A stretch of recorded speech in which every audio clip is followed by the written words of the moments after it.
This is Smarter San Diego TV. Millennials and baby boomers alike, they want to be in urban environments right now. Thank God for the Electoral College vote. In a 4-hour breakfast, we raised $9,000. So that's something that we take pretty seriously. And you can't diet your way into being lean and fit. They go together. In New York City, deciding what's best for the rest of the freaking country. This is not a market built on a stack of cards. It's a solid foundation. 0%. That is a thumbs up. Everyone has a life worth telling a story about. And the more adversity that you faced, the deeper your story. Well, am I going to be okay? You know, like, am I going to be able to walk? There's just so much creativity in this town that it's hard to hide it. Well, you have these beliefs, well, what do you do with it?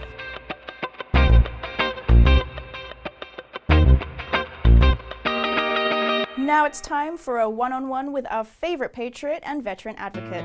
Please welcome Andrew Paul. All right, people are tuning in. I'm good, man. We're going to turn this thing down. This is like your exclusive piece right here. This is the first live piece leveraging all kinds of new technology. It's pretty cool stuff. Yeah. And you know, you have a lot of fans on Facebook now, almost 20,000. Is that what we call them? Just eclipsed, yeah. Cool. Eclipsed 19,000 people who have liked your page, who are supporting your efforts for liberty, faith, the Second Amendment, America. So, you know, the idea today was to kind of sit down with you and just go a little bit deeper so people can get a good feel for, you know, the depth of where those issues go. When you have the chance to elaborate a little bit. I think people have seen our television segments and stuff like that, which is, you know, very produced, and, you know, of course, there's lots of editing and things that go on there. So this is a little bit more raw. This is totally raw. Totally raw. There's no outtakes. No, we're live. You're going to see me be serious and goofy. I don't take myself too seriously. So. All right. Hello from New Jersey. Good evening, Renee. Some people commenting. People, at some point we can take some questions too, right? Yeah. I mean, people can fire off questions. Yeah. Absolutely, yeah. I'd say ask your questions if you have them. Cool. And just do your best to sort of, and you do a good job of this, but do your best to sort of speak up. Yeah, because the mic on this deal is over there, yeah. Exactly. Cool. In fact, I'm going to go ahead and move this. Tighten it up a little bit. Just a little bit closer.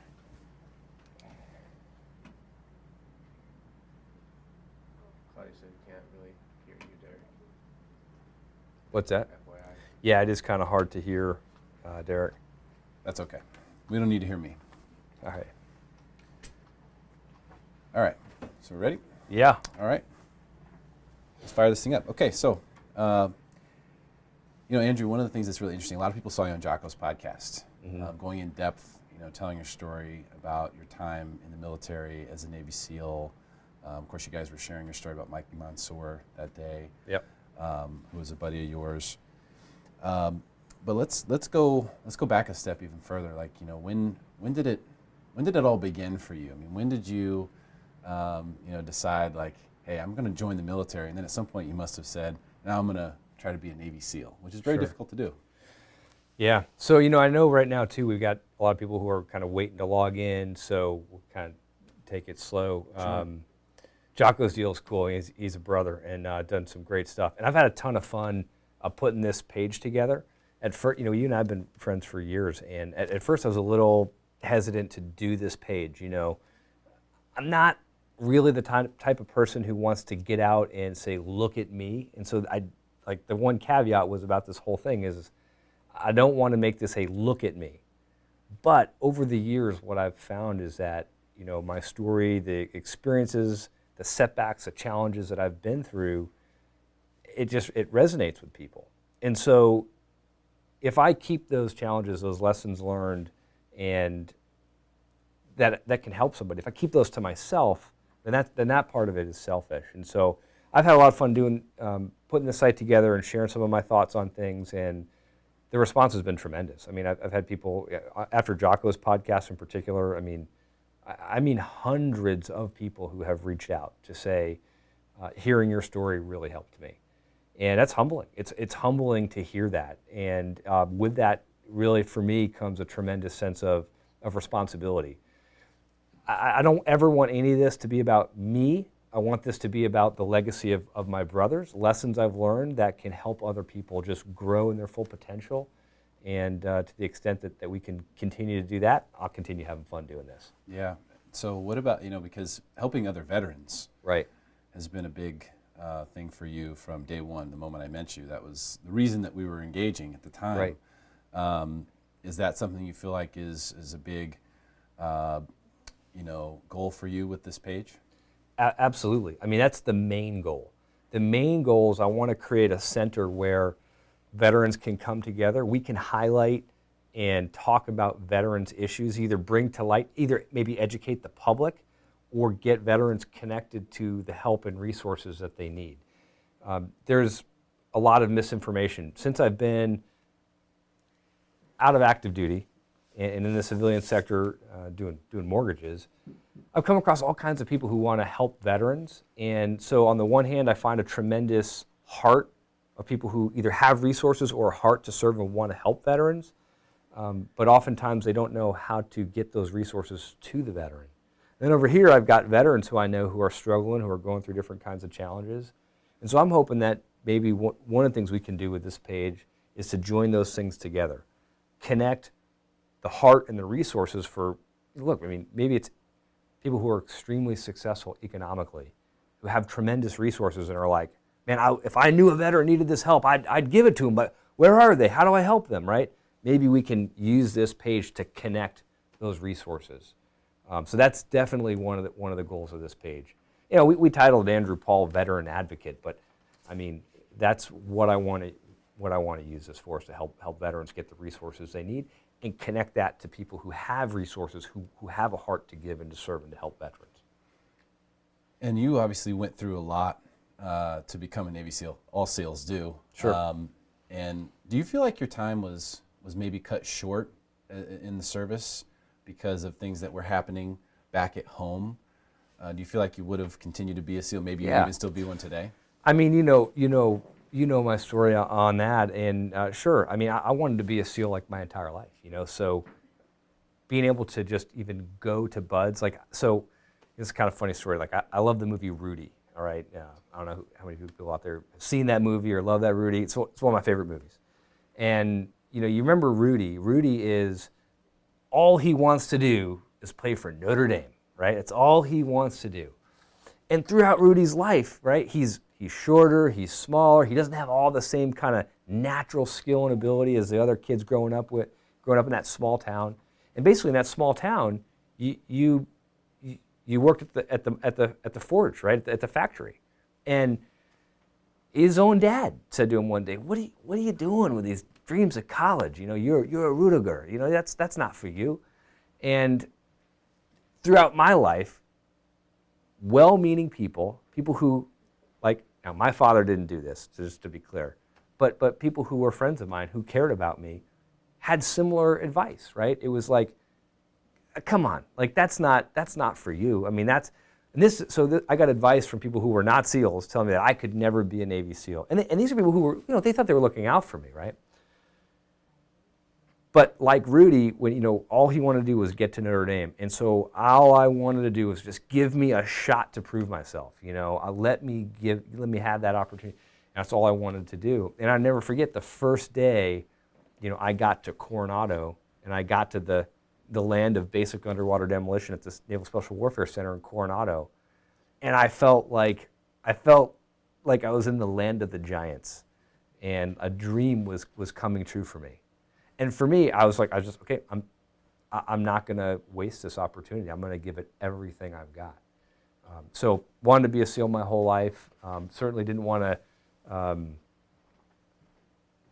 I had no intentions of. I had no idea what the future would hold. The rest of the story is that I met a woman and had a couple kids, and just the timing of all that, had one of my first deployment, had one kid, came back, had a pretty short workup cycle, got pregnant. She got pregnant.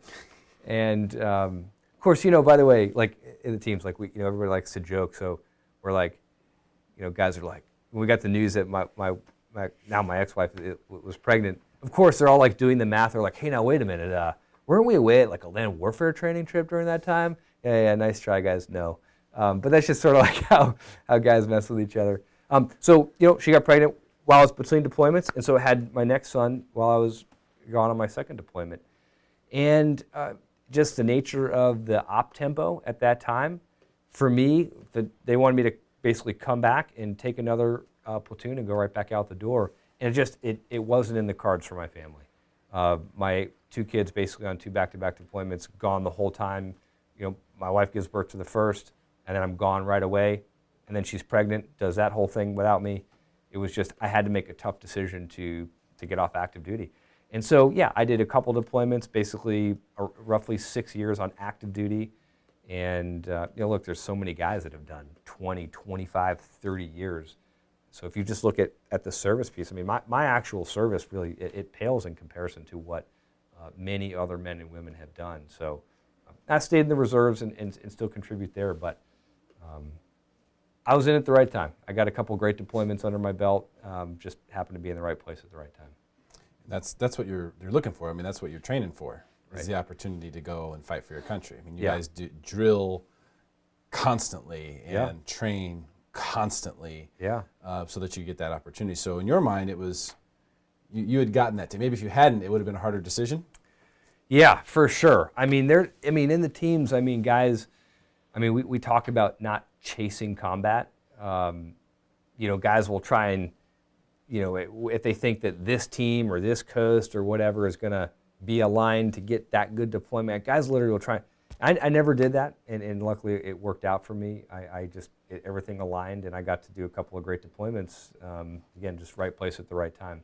And again, so right place at the right time for a SEAL is getting to go to combat, because warrior mindset is that's what you're training for. That's what you're preparing for. You want to go to combat. You want to go forward and fight for your country and ply your trade. You don't want to do all this work and just never go.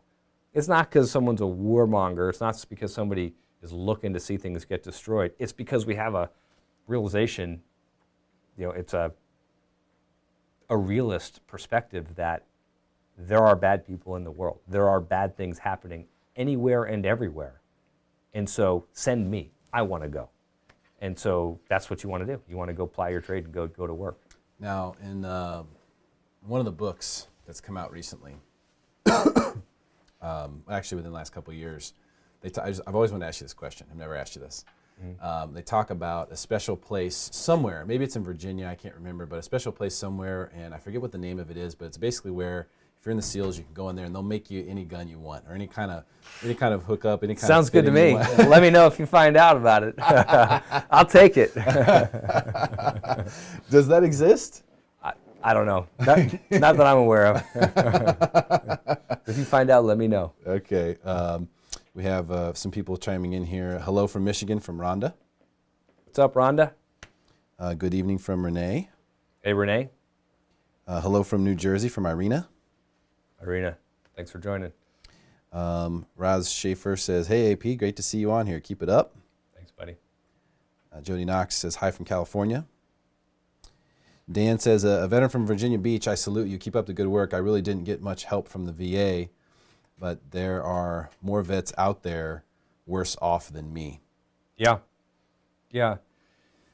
Look, man, that's a common story. Here's the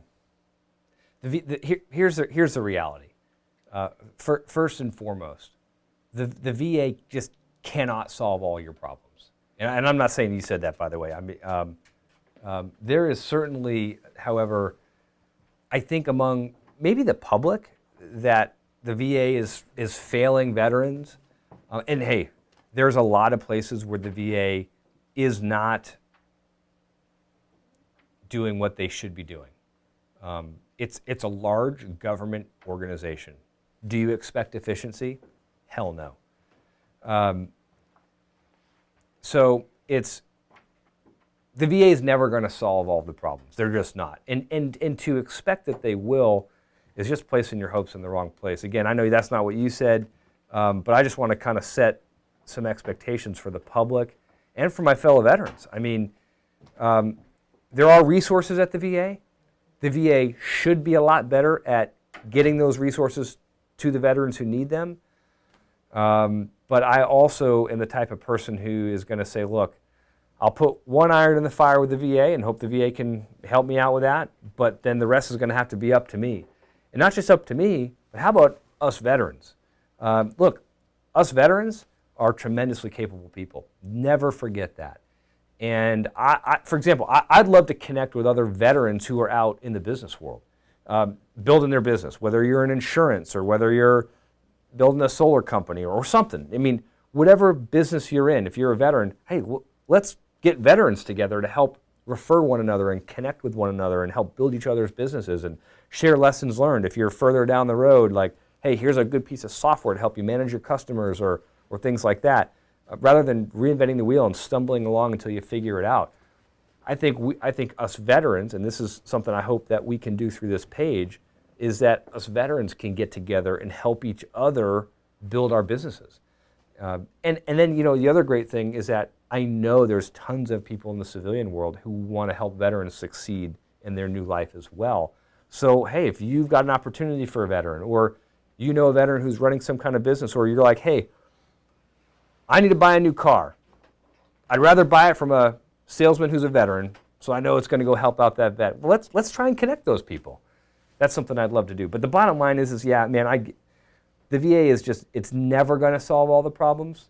They've got a lot of improving to do, and I think we need to work on making the VA better, but don't hold your breath and wait, right? If you're a veteran, we need to just take the initiative ourselves and connect each other to the resources that we can find and help each other out. Totally agree. A couple more questions about the military. Yeah.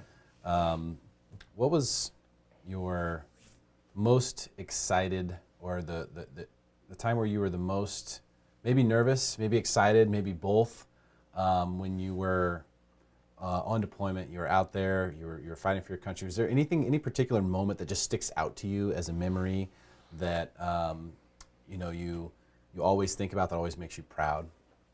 Yeah, there's just so many awesome experiences. I can't even begin to pick just one. The best parts are being in hairy situations with your bros. And you guys are in the military, you know what I'm talking about. You're in a situation, the intel says this. We all know how reliable military intelligence is. Not. No offense, guys, but you know what I'm talking about. I go to do an op and you say, oh, go over to this building. It's going to give you a great view. We go over to that building, big tree right in the way. Nice job, guys. That's understanding the capabilities. There are a lot of great capabilities that the intelligence community offers, and then understanding where the limitations are. So you find yourself on some op, and the intel says this, and it ends up being something totally different, and it ends up getting a little dicey. But you kind of look over at your bros, and you know you're going to get through it because you're going to get through it together. You all are going to figure it out together. There's just so many experiences like that, and those are the things that mean the most to me about my military experience. Camaraderie. Yeah, absolutely. Now, one of the things that has been a big deal lately, and there's even a push-up challenge going on around veteran suicides. Mm-hmm. There's on average 22 per day that are happening, and this is something in the past I know you have been really outspoken about, understanding what the feelings are that someone might be going through who's considering something Mm-hmm. like that, or who's really down in their luck. Do you have a message for people like that, or people who might know someone like that right now? Yeah, look,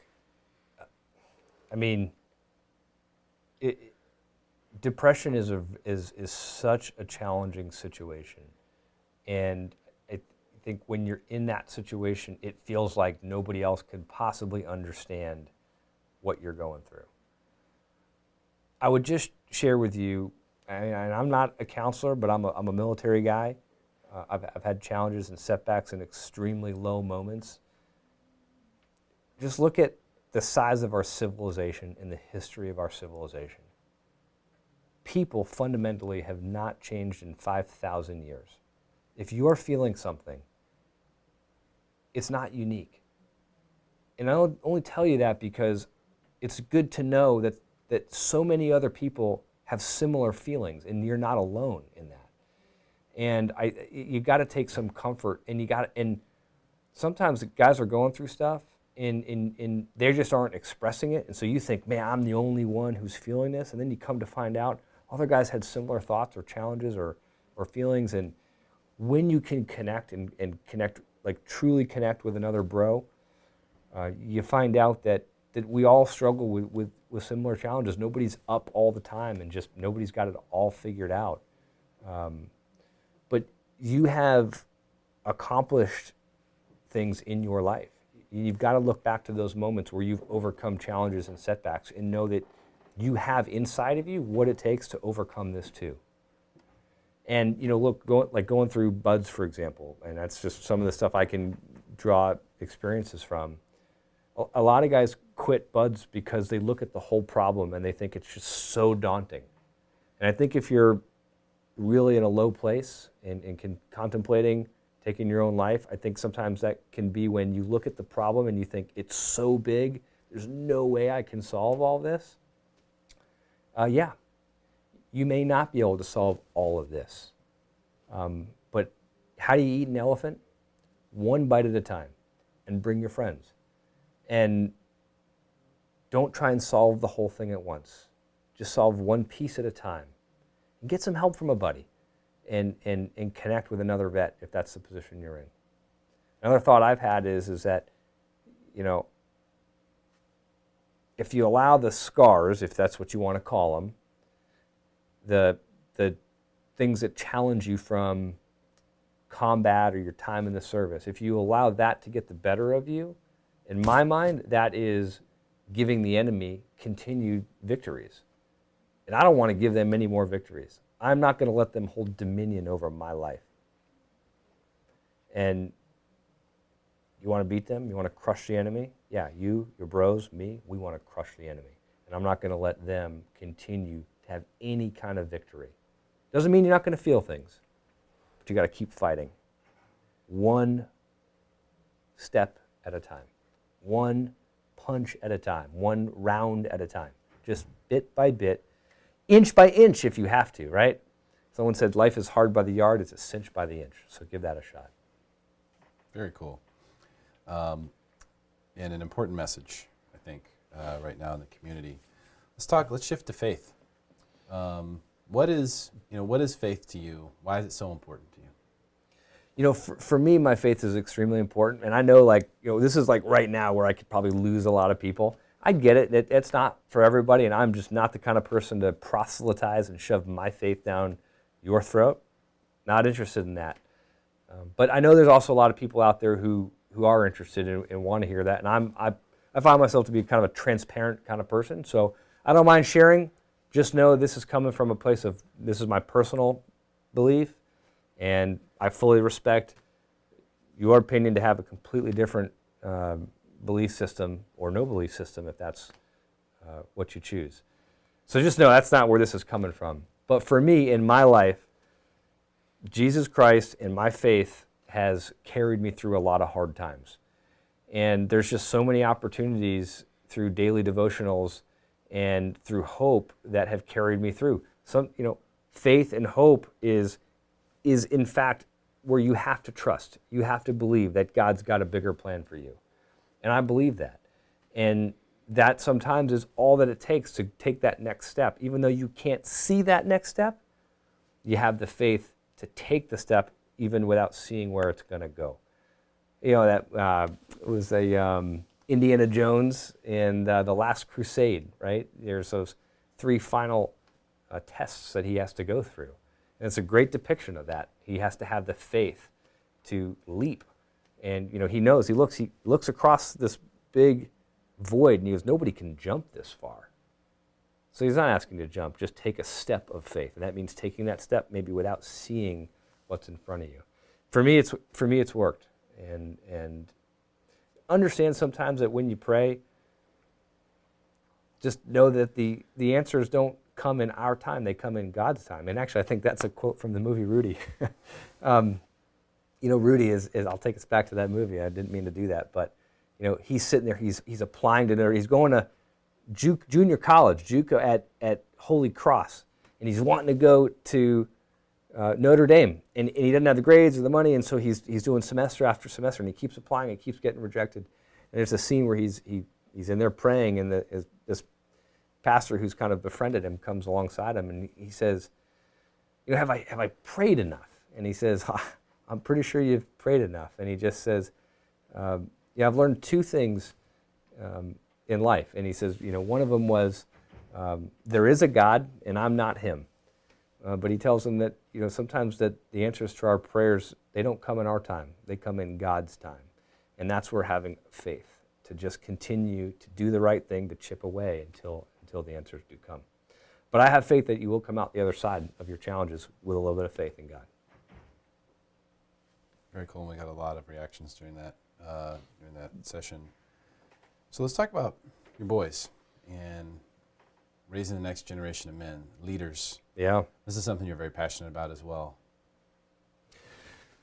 Man, I look around at what kind of men we are raising up in our society, and it's like I wince for the future. I mean, look at the greatest generation where we had the Great Depression, Pearl Harbor, our backs against the wall, and real men, tough men who build shit and work in the fields and plow, and they're up early. I mean, they stood up, men and women, and took our country through one of the most challenging times of our nation's history. And I look at and there's something in that. And to me, it's this word grit, a certain ability to fight through hard times. And I look at like how easy life is for so many people today. The joke, of course, is that the kids today get a trophy for everything, right? I mean, there's no winners, there's no losers. Hey, life's going to tell you something different. My mindset, I mean, my boys may be watching this, or they're going to watch this, and they know, I mean, it's, you do the work, you get rewarded. You work hard. If you come up short, you keep trying. But there's no handouts. I make them earn things. I think if we teach our kids that they just get a trophy, it doesn't teach them the reality that life's going to knock you down. It's going to kick your ass. And I think at an early age we have to teach kids that you will get knocked down, you will get your ass kicked, and you have to get back up. And it's not, you're not always going to win. Life is all about handing out winners and losers. And sometimes you're going to find yourself on the losing side of the deal. And if the first time that happens to you, you're 22 years old, it's going to be a rude awakening. In my opinion, I think we need to raise men and women today who have more grit, and I don't think we're doing that. I think society teaches us that you can have it now, you can have it easy in 3 payments of $19.95, and that is not real life. It's just not real. And so ask yourself, if you have the ability, if you're a parent and you're raising kids, if you're a teacher or you work at a gym or you coach a team, look, don't get the wrong idea. Don't get the idea that just because I'm some former Navy SEAL that I come out and I'm rough and hard. My kids know that I love them, and I show that I shower them with love and with praise, and I also hold them accountable when they don't do what they're supposed to do. We need to make sure we're holding our kids accountable, that we're setting a standard and helping them work to achieve that standard, and that if they don't achieve that standard, then they don't get the reward. That's not, don't just go, oh, okay, you can have it anyway. That to me is setting the wrong expectations for kids. And I think there's, more and more today we're teaching kids, whether we realize it or not, that they don't have to have grit. And this is becoming something that's lost. My kids play football, they play rugby, and look, nowadays, you got this Will Smith movie, everyone's afraid of their kids playing football. Listen, nothing in life is without risk. My kids play football. Is there a risk of a head injury in them playing football? Yes, there is. But the lessons that my boys learn through this physical sport, where they literally get injured, abrasions, I'm not talking broken bones here. They get hurt, they get knocked down, they get an owie, they got to get back up And they got to keep fighting. They get knocked down, they got to get right back up and get back into the play. If the first time they get knocked down is when they're 19, man, I mean, that I've let them down as a parent. And so I would just tell you this, like I'll use football as an example because my sister sent me this video the other day and she's like, I don't know if you should watch this about football. Yeah, I know football has risks with it. And so too is there a risk of not exposing your kids to challenging situations because they're not building up the strength and the resiliency and the grit to handle the challenges that life is absolutely going to throw at them. So yes, my kids play football, and there's a risk for a head injury. But the lessons they're learning, tremendous. It can't be replaced by playing chess. They learn a different kind of lessons playing chess. Playing chess, you're not going to learn grit. Things like that. So, hey, this is live, so I don't know. I just go way off on a tangent. Yeah, or whatever, you know. A lot of people commenting in now. I know some people are having trouble connecting. I'm actually having trouble connecting over here too, but we're getting lots of thumbs up and comments. I think the thing that's good for us to wrap with today is kind of a big one, and encompasses multiple things: liberty in general, and then of course how that applies to the Second Amendment. So, tell us, where your thoughts are with that right now. I know we've had private discussions about this, but let's share it with everybody. In a society, liberty is the most precious commodity. Without that, everything else is just a veil of another form of benefit. Liberty, though, is at the core of everything. Without liberty, the rest is truly lost. To me, and I pick the Second Amendment is something I'm passionate about. One, because I love guns. I mean, guns to me are fun. They're fun, but they also require a certain amount of discipline. And ever since I was a kid, I learned how to shoot a gun. By the way, my parents weren't into guns, but I was a Boy Scout, I was an Eagle Scout, and when I went off to Boy Scout camp, all I wanted to do was shoot the freaking 22s. Well, let me tell you something. You went down to that gun range and shot the 22s at the Boy Scout range. Man, there was some strict rules and discipline. You didn't touch that gun until the instructor told you to. You didn't cross the firing line. You didn't go down range. You didn't do. The discipline was through the roof, and that taught me at an early age the proper respect and discipline in the use of a firearm. And that translates to so many things that kids need to learn in their development. So I love guns, and I also respect guns in what the discipline is that you need to have. So in regards to liberty, in my opinion, the Second Amendment, the right of the people to keep and bear arms, is a cornerstone that really protects the remainder of our liberties. Chief among our liberties in America is the First Amendment, right? The freedom of speech, freedom of religion. But that freedom and liberty only exists as long as a government does not become so strong and or tyrannical enough to take it away from you. The Second Amendment, friends, is not about hunting. Hunting is a byproduct of the Second Amendment. The Second Amendment is what empowers the people to protect their own liberty, to protect their life, their property, and their liberty. And that's something that's unique to this country. In many other countries, I hear it all the time. People say, well, such and such is a first world country. They don't have gun rights over there. And here's the reality. At the flip of a switch, the moment whatever party in power decides to go off in a certain direction, they can then rule that country however they see fit. That will never happen in this country as long as the people have the right to keep and bear arms and they continue to exercise that right. I'll just tell you, I live in the state of California, and it is probably the #1 offender of that liberty. It disgusts me. I love that I live in California, but the trampling of the Second Amendment by the state of California is by far the most offensive thing that I can even think of in this state. So when we talk about liberties in general, we've done segments before on Colin Kaepernick, people burning the flag. Sure. things like that. That sort of that's part of liberty, right? And so, what are your thoughts on that when someone says, "Well, it's my freedom, my liberty to burn the American flag or to take a knee when they play the anthem"? Yep. How do you react to something like that? So look, we've seen so many different reactions on the page, and some of you guys check this out. If I don't like that Colin Kaepernick takes a knee, I don't like that people burn the flag. If it was up to me, and I wouldn't let them do it. But the fact that they have a protected right to do so, it kind of sucks. But we have to allow that liberty to exist, because in allowing that liberty to exist, it's the reciprocal of that is what allows our freedom and our liberty to exist.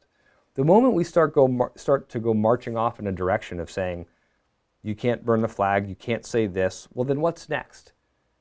And who gets to say where that line is drawn? I mean, today it's you, for example, saying Colin Kaepernick shouldn't be allowed to take a knee, and for disrespecting America, he should be in jail or something like that. Well, then tomorrow, somebody else can say, well, now you're going to go to jail because we don't like what you said. And that's where it's actually too much power in the place of any one person. And so unfortunately, in my opinion, unfortunately, if you don't like this, I say it's unfortunate. But the existence of liberty has to allow for people to have an opinion that is different than yours. Otherwise, we're no better than somebody else telling us what we can and can't do. I'm looking for people in a country that has a reciprocal respect. So I don't agree with your opinion, but I allow you to have a differing opinion, and I then expect you to allow for me to have my opinion. Let's talk about the Second Amendment, for example. If somebody says, you can't have a gun, okay, well then you're not allowed to talk anymore. I mean, that's the same thing to me. Nobody said you have to have a gun, but it's my right to. And so I think that's the thing. Nobody says you have to have a gun, but for you to tell me that I can't have a gun, that's tantamount to me saying you're not allowed to express yourself anymore. And so those two things go hand in hand. I think we need to have a reciprocal respect for one another that allows someone to have a different opinion. And the moment we start to take that away, then we're talking about somebody ruling with an iron fist. So, how about if you don't like guns, don't buy one? Yeah, if you don't, absolutely. That's right. That's right. You don't have to have a gun, but why should you be able to say whether I can have one or not? Andrew, any messaging that you think right now is timely with holidays coming up, and how that affects people, whether they're veterans or just civilians or parents, kind of tying in all of the different things that we talked about today. A holiday message? Hey, everyone out there? Happy holidays. Merry Christmas, Happy Hanukkah, Kwanzaa, Festivus for the rest of us. Did I leave anybody out? Oh, wait. Let's do the atheists. Okay. So we're all covered. Feelings are all good. Didn't hurt, didn't offend anybody. Or I could go the Donald Trump route and just offend all of you the same. Here's the deal with the holidays. The holidays are tough, man. We talk about surviving the holidays, right? It's horrible to say that, right? I'm going to be spending time with my mom and dad, my brother and my sister. This is what happens around the holidays. And I just want to prepare you for this. People change. Your spouse, your significant other, they change. Because this is what happens. There's a history there. I'll kind of make up a sort of a story. This isn't really like my wife or our family or anything like that, okay? But let's just say my wife has a certain history, a certain kind of rapport, relationship with her family that she had growing up. And then she leaves, she goes off into the world and she kind of develops her own personality, her own style. Then we meet, we become married, and I know her to be a certain way. But what happens is around the holidays, when you get back around those family relationships where you were a certain way growing up, oftentimes people, they almost revert to their behavioral style, the behavioral styles that they exhibited, or into a role or a way of acting that they acted when they were growing up in that family. And so all of a sudden, the person who you knew usually acts like this kind of changes their personality all of a sudden when this family member comes around. Some of that could be based on really horrible things that may have happened. I mean, if a person was abused by a family member, and all of a sudden the holidays, some people have very, very sad experiences around the holidays. You know, the holidays oftentimes are full of all kinds of joy and expectation, and maybe there's someone in your family you don't know grew up, or somebody grew up in an experience, you know, hoping for a great Christmas, and Santa never came to their house. I mean, that, as crazy as that may sound, I mean, just understand that some people's experiences growing up around the holidays are not positive. And so as the holidays come around, they start to almost change their personality. I would just say, listen, we have so much to be grateful. This would be my holiday message for you. And one of these kind of keys and secrets to life. Zig Ziglar said to have an attitude of gratitude. Og Mandino put it in his book about living a life of gratitude and finding the things to be grateful for in your life to give meaning to your life. And I would just tell you that the holidays can be very stressful for a lot of different reasons, like the ones I just mentioned. But we have so much to be grateful for. There's going to be some high stress times, but I want you to pause and take a look around and count your blessings. My dad always said, count your blessings, count your blessings. But really, as trite as that may sound, count them. If you find yourself getting stressed out, do this little trick, and I promise you it will help you. Take a quiet moment, take out a blank piece of paper, and write down 3, 4, maybe 5 things that you could be grateful for.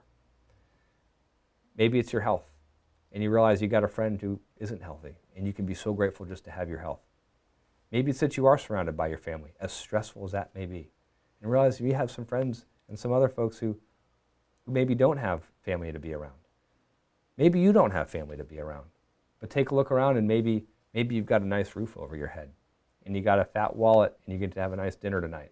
And there's some kid or some family somewhere who doesn't know if they're going to have a full plate of food or a whole table of food at their Christmas.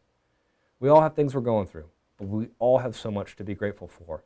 And I think if you keep your eye, have that attitude of gratitude, as Zig Ziglar would say, you're going to get through the holidays and find we do have so much to be grateful for, and we're going to have a great time. And I know that sounds kind of corny, but I'm telling you, that's the kind of stuff that's helped me in my life. So I hope it helps you.